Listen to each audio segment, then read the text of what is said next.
Moin, ihr Leichtmatrosen. Heute ist Mittwoch und es gibt wieder ein neues Video. Die einen werden die Überschrift vielleicht als normal empfinden und andere werden sich denken, Mann, ist die doof, die weiß nicht mal, wie man hässlich schreibt. Da muss ich euch jetzt enttäuschen. Die einen lesen die Bibel in ihrem Leben und ich habe das Duden gelesen. Dein Ernst? Natürlich. Natürlich nicht, aber ich habe in der Schule aufgepasst, so gut wie es ging. Und das sollten vielleicht andere auch mal machen.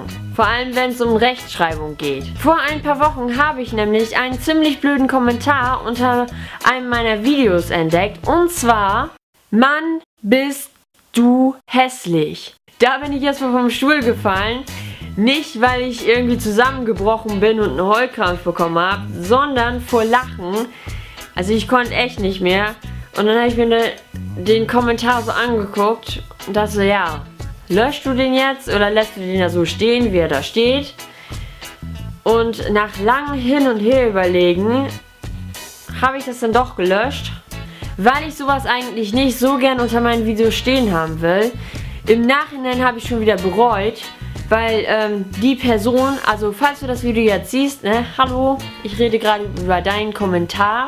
Vielleicht kannst du dich ja noch an deine schöne Rechtschreibung erinnern. Und, ach nee, geht ja gar nicht. Ich habe dich ja gesperrt.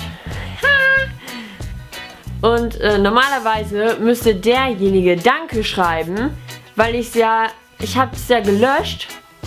Weil, stellt euch mal vor, ihr hättet das jetzt gesehen, oder vielleicht habt ihr es ja sogar gesehen, und hättet denjenigen einfach total fertig gemacht. Ich meine, sowas darf man ja auch nicht machen, ne? Sowas würde ich auch nie tun. Was ich eigentlich mit diesem Video sagen wollte ist, wenn ihr beim nächsten Mal beleidigt, dann richtig. Und zwar nehmt euch einfach dieses schöne gelbe Ding zur Hand. Das nennt man noch Duden. Für die, die das nicht lesen können.